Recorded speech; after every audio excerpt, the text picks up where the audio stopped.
हर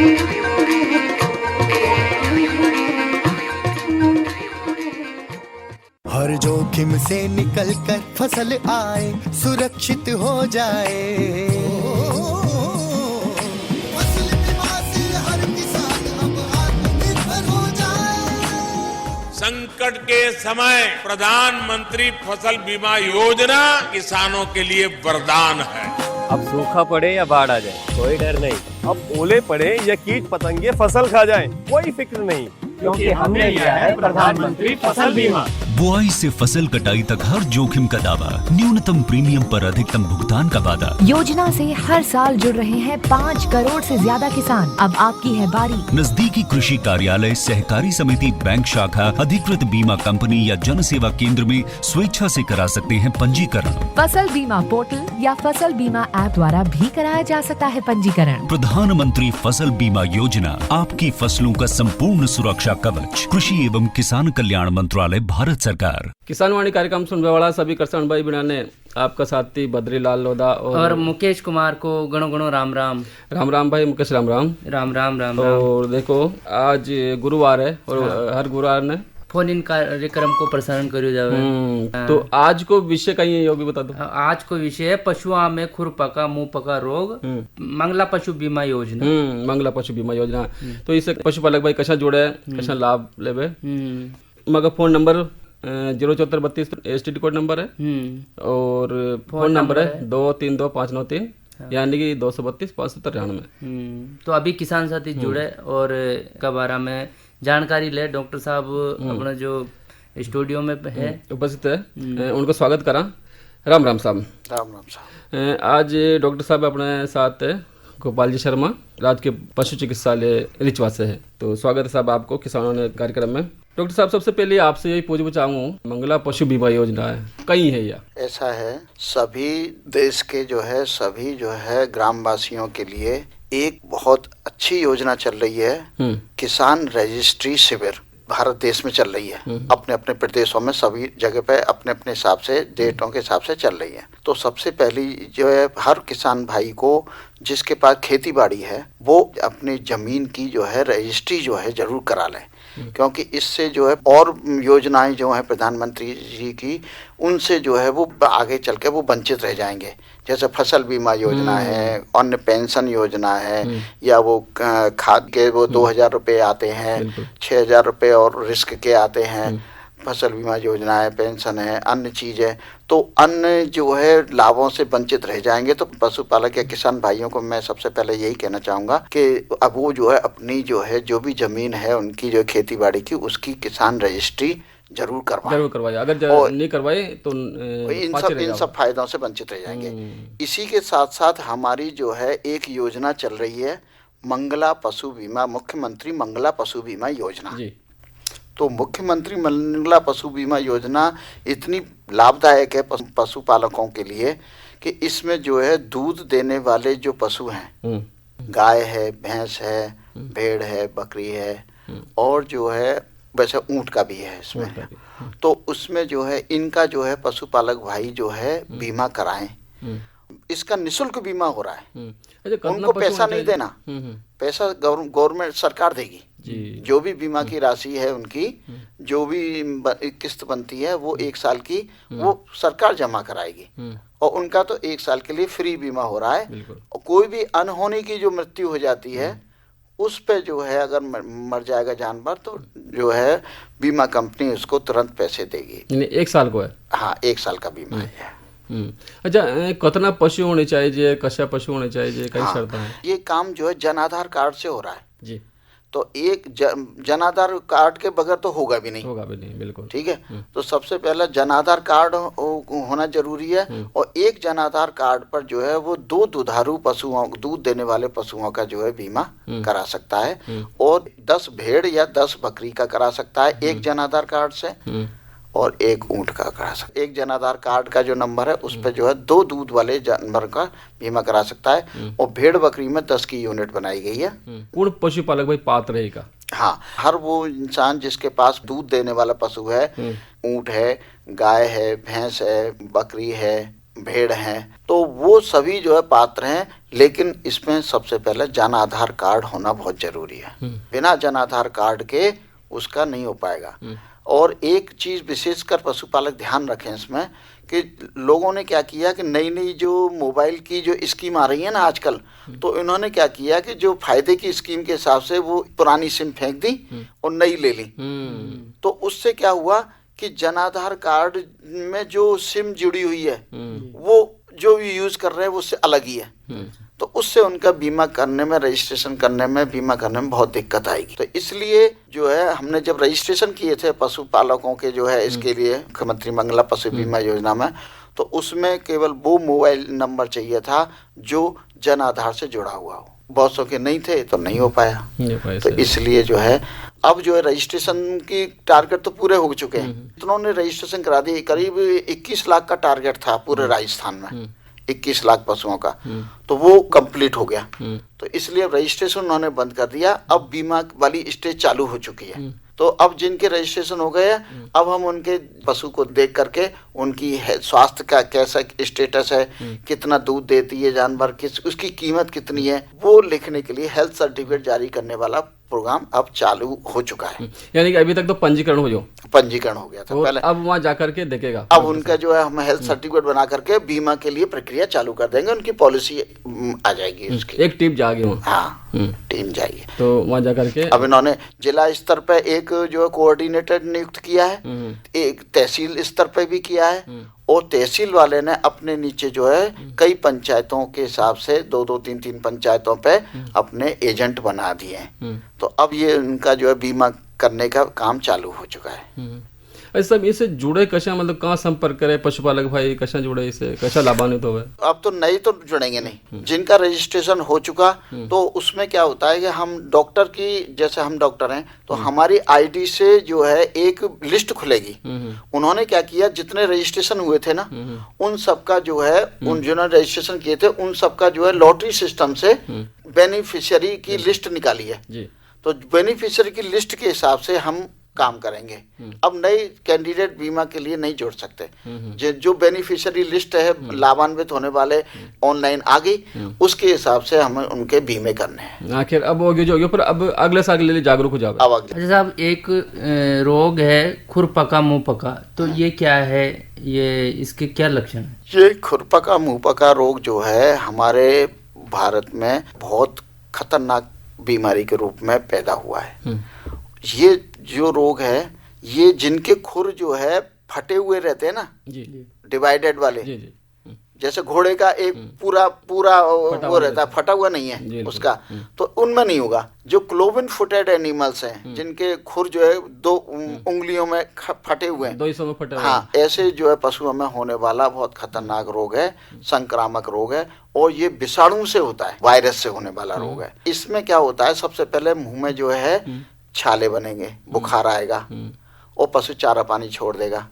चारा पानी छोड़ने के बाद में जो है इसके थनों में और पैरों में घाव बन जाते हैं। पैरों के जो खुर है ना बीच की जगह पे, उसमें घाव बन जाते हैं। फिर उसमें कभी कभी कीड़े पड़ जाते हैं, तो पशु चलना फिरना बंद कर देता है, भूख प्यास से मरकर वो परेशान होकर के दम तोड़ देता है। अच्छा, समय भी है कि कब होगा ये? पहले तो सीजन के हिसाब से होता था, अब क्या है कि ये कभी भी हो जाता है। हमारी सरकार ने जो है, केंद्र की सरकार ने इसका एक सेंट्रल का प्रोजेक्ट बना दिया है कि इसको जड़ से हटाना है। तो अब ये एक राउंड चल रहा है, और जो इसमें जो है टीकाकरण हो रहा है इन पशुओं का, जो है अभी चालू है। इसमें छोटे जो जानवर हैं, 4 से 5 महीने के जो जानवर हैं, बूस्टर डोज भी लगेगी छोटे जानवरों में, और नहीं तो एक बार राउंड चल ही रहा है। इसमें मुंह में छाले होते हैं, बुखार आता है, मुंह से लार टपकती है, खुरों के बीच में घाव बन जाते हैं, और अगर उन पर ध्यान नहीं दिया गया तो वो जो है कीड़े पड़ जाते हैं, और पशु चलने फिरने में बहुत असमर्थ हो जाता है, फिर चारा पानी भी नहीं खा पाता है, और इस तरह से उसकी मृत्यु हो जाती है। कैसे उपचार करे, उसमें क्या देख करे? तो जैसे अगर ये बीमारी हो जाती है तो एक हमारे हॉस्पिटल पे आती है एक दवा, पोटेशियम परमैंगनेट, लाल दवा के नाम से कहते हैं इसको, जो कुएं में पानी को साफ करने के लिए भी डाली जाती थी। तो उस पोटेशियम परमैंगनेट के पानी की 1 चुटकी 1 लीटर पानी में डाल करके लाल लाल पानी हो जाएगा, और उससे जो है मुंह के छालों को धोना है 2-3 दिन करेंगे, उनकी छाले तो तुरंत खत्म हो जाते हैं, अच्छी तरह ठीक हो जाते हैं। फिर अगर मान ली ज़्यादा ही स्थिति खराब होती है तो फिर एक नज़दीकी अस्पताल पे संपर्क कर लेंगे, वहाँ से जो है फिर उनका इलाज हो जाएगा। जी जी, यानी कि एक बहुत ही भयानक यानी खतरनाक रोग है पशु की, यहाँ तक कि मृत्यु भी हो सकती है। इसलिए ये नहीं हो तो अपने नियमित रूप से टीकाकरण जो है जब जब राउंड चलते हैं, अब जैसे इस वक्त एक राउंड चल रहा है तो सभी लोग पशुपालक भाई जो है टैग लगवाएं, अपने जानवर के टैग लगेगा और उससे जो है उनका ऑनलाइन होगा और उसके बाद में उनका टीकाकरण करवाएं। तो डॉक्टर साहब, अब यार गर्मी को समय चाह रहे हो तो ये मौसम में पशुओं की अपन कैसे देखभाल करें, बदलते मौसम में क्या ध्यान रखें? सबसे पहले जो होता है, ये जब मौसम में अचानक बदलाव आ जाता है तो मौसम में अचानक बदलाव होने से क्या होता है कि इम्यूनिटी डाउन होती है, शरीर की रोग प्रतिरोधक क्षमता डाउन होती है। तो उसको बढ़ाने के लिए सबसे पहले जो है, अगर आप देखें आयुर्वेद में हमारे में तुलसा जी जो है ऐसे बताई गई है, वो इम्यूनिटी को बहुत अच्छा मेंटेन करती है। तो आपका जो है चारा पानी की व्यवस्था जो है अच्छी रहे और तुलसा जी का सेवन करें तो इम्यूनिटी बनी रहेगी। और बहुत सारी जो है एक इंजेक्शन आते हैं तो उनसे जो है इम्यूनिटी बढ़ाने में मदद मिलती है। वो आपके जो है पशुपालक भाई जो है वहाँ के नज़दीकी संस्था के जो है पशु चिकित्सा संस्था में संपर्क कर सकते हैं, तो वो इम्यूनिटी बढ़ाने का एक इंजेक्शन भी लग जाता है। तो वो मौसम में अचानक बदलाव जो है। अच्छा डॉक्टर साहब, जैसे एक जो मौसम बदल रहा है, क्योंकि अब सर्दी की तो समाप्ति की ओर है और गर्मी चालू हो रही है या कहीं हो भी गई है, तो इसमें एक आफरा भी आवे यानी पेट फूल जावे, तो इको कई कारण रहे।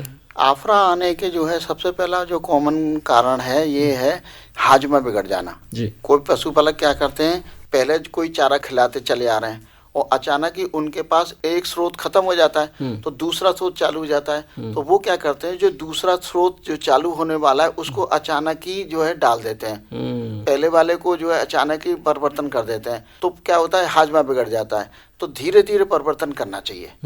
जो खा रहा था वो भी देते रहो और थोड़ा जो नया चेंज करना है, बदलाव करना है, वो भी थोड़ा थोड़ा धीरे धीरे मिलाओ, हफ्ते 10 दिन में ये परिवर्तन हो तो उसमें हाजमा जो है अपना मेंटेन कर लेता है पशु जो है। घरेलू उपचार कर सकते हैं जो पशुपालक भाई जो है, तो थोड़ा सा ये जो है तारपीन का तेल पिला सकते हैं, ठीक है, अलसी का तेल में मिला करके थोड़ा सा तारपीन का तेल पिला सकते हैं, पाव भर करीब, और जो है 50 ग्राम करीब जो है तारपीन का तेल और पाव भर करीब अलसी का तेल मिला करके जो है पिला सकते हैं। और कुछ नहीं है तो मीठा सोडा, हींग और जो है तेल, कोई भी घरेलू तेल लेकर के एक खुराक आफरे में जरूर पिला दें। और दूसरा काम कर सकते हैं, एक लकड़ी का गुट्टा, मोटा लकड़ी का गुट्टा जो है मुंह में बांध दें, ताकि मुंह खुला रहेगा तो वो गैस जो है निकलती रहेगी उसमें से जो है। तो ये तो पशुपालक के स्तर की काम कहा है। और अगर जरूरत से ज्यादा हो तो उसकी बाईं पूंछ जो होती है पेट का बाईं साइड में जहाँ गैस बनती है, कहीं उसी में ही फर्मेंटेशन होता है, उसी में गैस बनती है।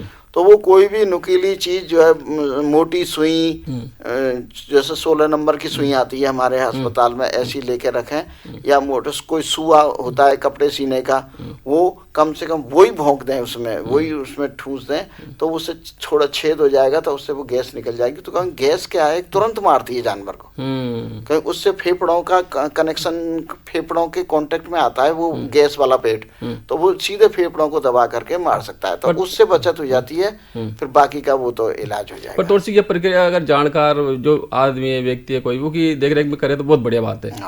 क्योंकि नहीं तो पशु अगर यूं नहीं मरे तो यूं मर जाओगे। हाँ, नहीं उससे मरेगा नहीं, उससे जो है बस केवल गैस से जरूर मर जाएगा। इसलिए किसी तरह से गैस निकलना जरूरी है। मोटी 16 नंबर की एक सुई आती है, उसको घुसेड़ दो तो एकदम से जैसे पंचर में हवा निकलती है, इस तरह से निकलती है और वो बच जाता है जानवर। बिल्कुल।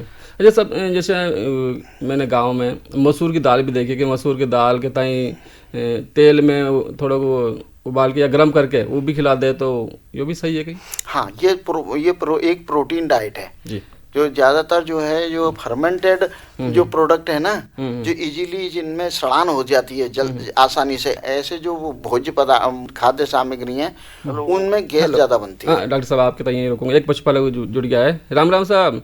राम राम साहब। हाँ, स्वागत है आपको किसान वाणी कार्यक्रम में। आपको शुभ नाम? मैं यशवंत बोल रहा हूँ मांडा गाँव से। हाँ यशवंत जी, स्वागत है आपको। कहीं पूछ पूछा डॉक्टर साहब से। अरे मैं ये पूछ रहा हूँ, मैंने क्यों जैसे कि गिचोड़ी और खतीरे की जैसे खिलाने वाली दवा भी है, आती है क्या कोई? अच्छा, एक गिचोड़ी और खतीरी की खिलाने वाली दवा एक गोली आती है आइवरमेक्टिन के नाम से जी, 100 मिलीग्राम की आती है। तो एक पूरी गोली आती है, तो एक फुल बड़ी गाय और भैंस में जो है एक गोली खिला सकते हो।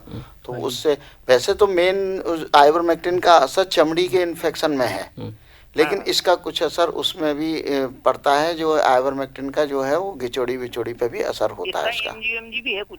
100 mg की आती है, एक पूरी बड़ी गोली बनी हुई आती है। आप आइवरमेक्टिन एक गोली देनी पड़ेगी। एक गोली? हाँ। और छोटे वाले को? छोटे वाले को अगर बीच की उम्र का है, जैसे 2.5-3 साल के हैं जो है, उनको आधी गोली, पाड़ा पाड़ी होता है ना, उसको 10 mg देना है। अच्छा, ये इसमें 10 mg? हाँ, अब उसको उतने में डिवाइड करना पड़ेगा गोली को, है ना। ठीक है जसवंत जी, फोन कर लेके बहुत धन्यवाद। राम राम। सबसे पहले आफरा में तो सबसे पहले यही सलाह दी जाती है पशुपालक भाइयों को कि स्टॉप फीड एंड वाटरिंग। उसको कुछ भी खाने को पीने को कुछ न दिया जाए। दाल को आप गला दो तो कुछ बुलबुले से उठने लगते हैं जी, सुबह तक जो है वो बुलबुले से उठता है, तो वो खुद में भी उसमें फर्मेंटेशन होता है, कुछ दालें गैस बनाते हैं। तो स्टॉप फीडिंग वाटर, सबसे पहले यही होता है हमारे आफरा में। सबसे पहले यही गुरुओं ने ये बताया है कि कुछ भी खाने पीने को नहीं देना है, और जहाँ तक के मुंह को खुला रखा जाए, और एक ये घरेलू जो मैंने नुस्खा बताया वो दे के रखें। और नहीं तो फिर बहुत सारी दवाइयाँ आती हैं, फिर तो डॉक्टर कंपाउंडर से संपर्क करेंगे। शर्मा जी, बात कर ला दुधारू पशु की, तो दुधारू पशु की देखभाल कशा करनी चाहिए पशुपालक भाई के तक? देखो, दूध वाले पशु का मेन उपयोगिता जो है दूध से है। तो अगर आप जो दूध जो है जो पशु दूध दे रहा है, तो उसकी सबसे पहले तो आपको जो है ये मालूम करना चाहिए उसकी दूध देने की क्षमता अधिकतम कितनी है। गाय भैंस जो दूसरी बार ब्याह गई हो और उसके ब्याने के 15 दिन बाद तक उसने कितना दूध दिया है, और जबकि चारा पानी की कंडीशन बिल्कुल सही है, और एक पेट के कीड़े की दवा, और कैल्शियम जरूर, कैल्शियम, फास्फोरस, विटामिन डी, ये 3 विटामिन प्रॉपर मात्रा में मिल रही हो उसको जो है, और जो है ये चारा पानी बढ़िया हो, और इस तरह से जो है दूध की मात्रा कैल्शियम पिलाई रहे वो जो है, तो उसकी इससे मालूम पड़ जाएगा ये सब चीज़ नॉर्मल है, तो वो उसने कितना दूध तक दिया है, तो उसे उसकी मैक्सिमम क्षमता मालूम पड़ जाएगी, इतना दूध ये दे सकती है। अब उससे कम दे रही है तो इसका मतलब इनकी चीज़ की मालूम पड़ जाएगा, कोई ना कोई मिस्टेक चल रही है। पशुपालक भाइयों को मैं यही कहूँगा कि हफ्ते 10 दिन पे वो काली स्लेट आती है बच्चों की, उस पे दूध को जब भी निकालें तो उस काली स्लेट पे जो है निकाल करके फैला के देख लें, ताकि उससे अगर दूध में कोई मिस्टेक आ रही है, कोई बीमारी है, तो वो काली स्लेट पे जो है सफ़ेद दूध में अंतर बड़ी आसानी से नजर आ जाता है। तो उसी समय मालूम कोई बीमारी की शुरुआत में मालूम पड़ जाएगी। तो वो थनैला रोग जो एक बहुत बड़ी समस्या है, बहुत बड़ी समस्या है थनैला रोग, तो उससे जो है दूध में एकदम से कमी आती है, और इस वजह से उससे बचाव हो सकता है। शुरुआत में मालूम पड़ जाएगी, जल्दी से इलाज हो जाएगा और ठीक हो जाएगा। डॉक्टर साहब, अब चलता पशुपालक भाई के जो भी सुन रहा है, तो कई सुझाव दे चाहो आपकी तरफ से? मैं ये सुझाव देना चाहूँगा कि पशुओं में बहुत सारी बीमारियां होती हैं, उन सब के जो है टीके बने हुए हैं। तो वो बीमारी नहीं हो तो उस मौसम जिस मौसम में वो ज़्यादातर होती है, उससे कम से कम 20 से 21 दिन पहले, 18 से 21 दिन पहले ही वो टीकाकरण करवा लें। क्योंकि अगर बीमारी शुरुआत हो गई तो फिर आप कितना भी टीका लगाओ तो टीके का असर तो 21 दिन बाद बनेगा, लेकिन इस बीच में वो बीमारी वो बढ़ती जाएगी।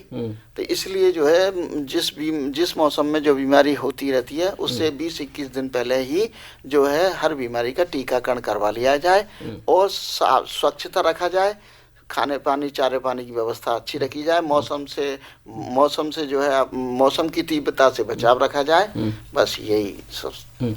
तो डॉक्टर साहब आपके ताई बहुत बहुत धन्यवाद। प्रसाद साथियों, आज का मेहमान विशेषज्ञ डॉक्टर गोपाल शर्मा, राजकीय पशु चिकित्सालय रिचवा से, और मैं सूत्रधार के रूप में बद्रीलाल लोधा और मुकेश कुमार बीर। देखो मुकेश भाई, अब समय हो रही हो विदा लेबा को, तो करा राम राम राम।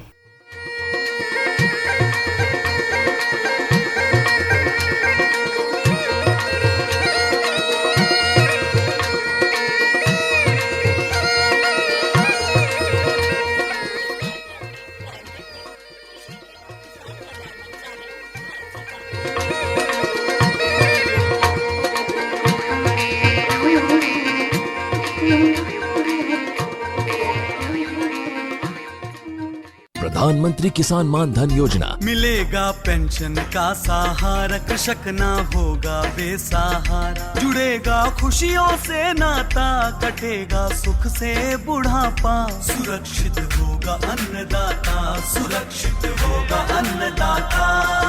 प्रधानमंत्री किसान मान धन योजना से लघु सीमांत किसानों का भविष्य होगा सुरक्षित और 60 वर्ष की आयु से 3,000 रूपए मासिक पेंशन होगी सुनिश्चित। 55 रूपए से 200 रूपए की मासिक किश्त देकर प्रवेश कर सकते हैं। 18 से 40 वर्ष तक के किसान इस अंशदायक योजना में सरकार देगी बराबर का योगदान। सभी किसान भाई बहन इस योजना के लाभ के लिए जन सेवा केंद्र में जाएं और अपना निशुल्क नामांकन कराएं। प्रधानमंत्री किसान मान धन योजना, अन्नदाता के परिश्रम को संबल, पेंशन से सुरक्षित उनका कर। कृषि एवं किसान कल्याण मंत्रालय, भारत सरकार द्वारा जनहित।